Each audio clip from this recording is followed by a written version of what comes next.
All right, guys, we made it home from Pickwick Lake down in Tennessee. Pretty good run. We had 2 tournaments over the last 3 weeks, Lake Fork and Pickwick, so escaped both of those with a 24th and a 14th place finish, so pretty solid. You know, before the trip, I was just outside the line for the Classic for next year, which I obviously really want to be at. And we're up to 25th in points now, getting a little bit of a cushion going. And the next couple of events are smallmouth fishing, so I'm excited for those. Be a little bit more up my alley. But yeah, Pickwick went pretty good. You know, it's funny how it goes because some of the events earlier in the year, I had much better practices than I had for this one. You know, heading into the tournament, didn't know that you know, if I could catch a limit for sure. I mean, I knew it was going to be kind of hard. The thing is, when you find a couple spots every day, if you camp out, fish those hard, you know, as you saw, the weights ended up being quite a bit better in the tournament than what a lot of the anglers were expecting, maybe. But you fish the good spots hard, and you saw that there was quite a few nice fish caught, and the weights were actually pretty good. But you know, fun lake. Pickwick's a fun lake to fish. I've been there that was my 4th event now. Biggest bass I ever caught in Pickwick was a 10-pounder back in a 2014 FLW Tour event. One of the first ledge tournaments that I'd ever fished, so it's always going to be a special place for me. But for this event, you know, for the most part, focused on fishing offshore, ledge fishing, idling around a lot, looking at the hummingbirds, trying to find groups of fish. And it was just hard to, you know, even up until a few years ago, I mean, it would be easy to find 30, 40, 50-yard stretches where there was big schools of fish. And, you know, a lot more people now know how to catch them when they're out deeper and offshore, and everybody's got pretty good electronics. So the fish don't get to hide. They get fished hard, and it makes them harder to catch, harder to find.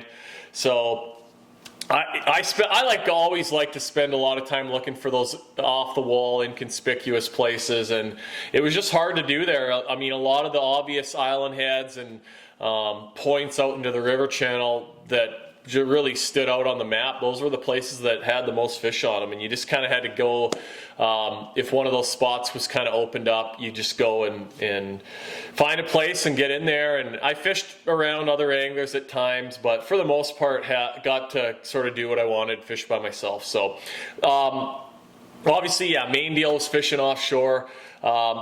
I did catch some fish the first day shallow on a football jig up in, you know, 6 to 12 feet, just where there was a shell bar. You can really feel those shells good with the football jig. I always just throw a 3/4 ounce. I want it to get to the bottom and do its thing. I can feel everything really good. I've been just using this year the Z-Man 3/4 ounce football head. It's got a nice subtle weed guard on it, just 2 little plastic wires that stick up. I'm putting a goat on there for a trailer, just a really versatile trailer. But yeah, that's it. Just a pretty simple jig. It's you know, a little bit smaller in profile, which I like. I ended up catching and weighing several smallmouths in the event. I had 5 or 6 of them. I had 3 the first day, and all but 1 came on the football jig, and several largemouths too that I weighed in. So, you know, over all the years of fishing these ledge tournaments and that, a 3/4 ounce jig has by far been my best overall bait. And I always tell people, you know, if you want to go to these events and these tournaments this time of year on those lakes, a football jig's probably your best friend for being a check casher and just a fish catcher. And, you know, it's sort of a little bit of finesse, but you're fishing a bait on the bottom, but it's heavy enough you can kind of keep it moving quick and maintain contact with the bottom. It's easy to fish, and just, you know, does well for me.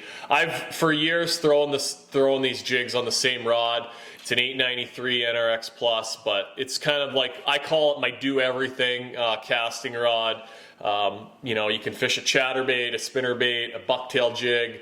I'll sometimes throw big topwaters on this rod. You can really sort of do it all with it. So it's a really nice, you know, football jig, lighter jig rod, and just throwing it on a Shimano Bantam reel. 15 pound, Seaguar Tatsu fluorocarbon, and the Tatsu's pretty sensitive. It's not real stretchy, so it's nice for dragging a jig around. You can feel the shells, feel the bites, feel everything with it. But that was my setup for that.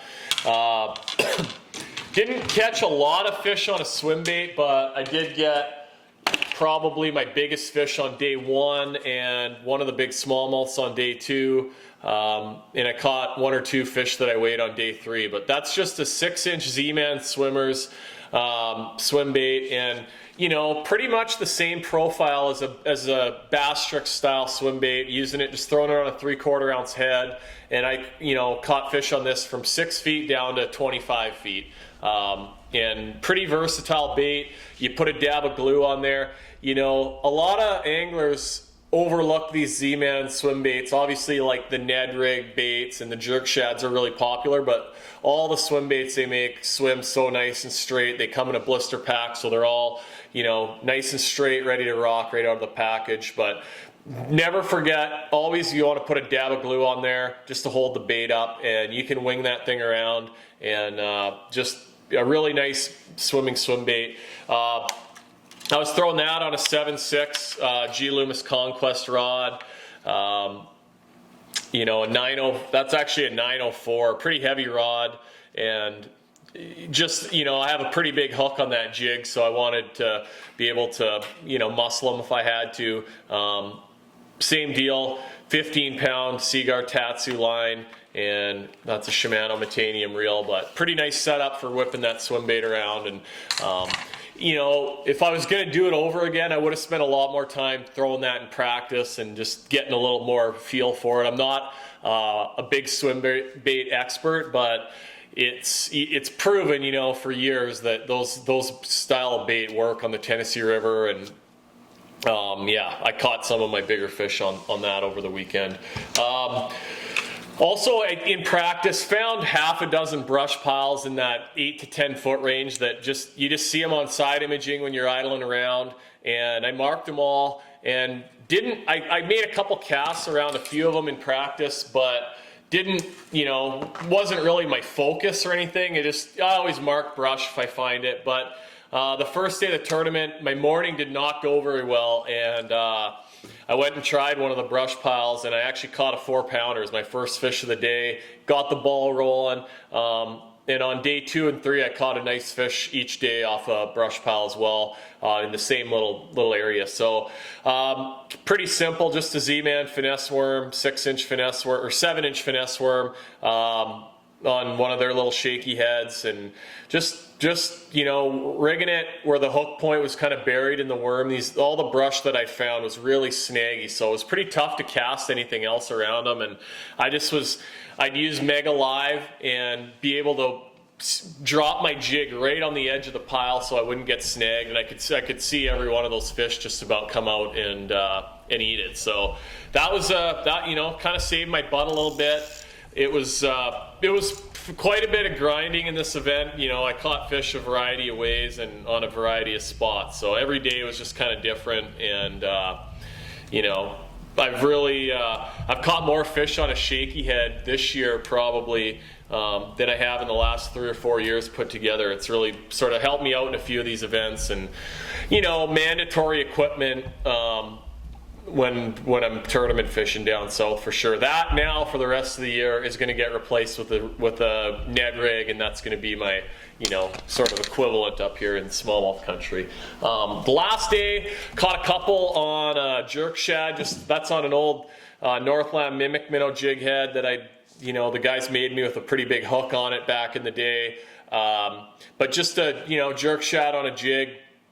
The fish were spitting up a lot of shad and a lot of bait, so I casted that around over some of the fish that I'd see out in front of me on Mega Live, and caught some fish doing that. Got 1 or 2 under the boat with it, so just felt like I had to use a little bit more finesse on some of these community spots, and that bait just helped put a few more fish in the boat for me. Both the shaky head and that jerk shad I'm throwing on an 872 NRX Plus, so 7.3 kind of medium action.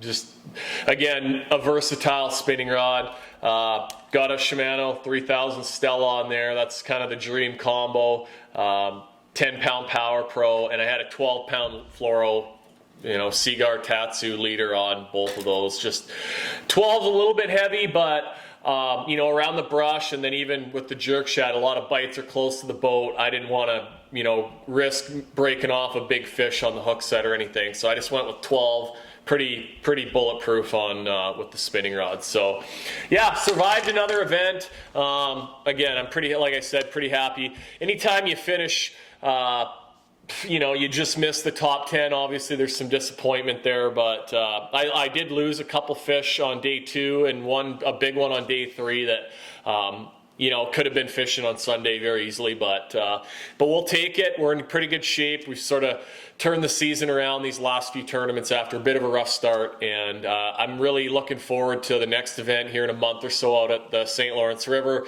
One of my favorite places to fish. We're going to catch a lot of big smallmouths, and I'm going to spend the next month sort of getting ready for that one, and really looking forward to it. But in the meantime, going to do a lot of fishing around home here on Lake of the Woods.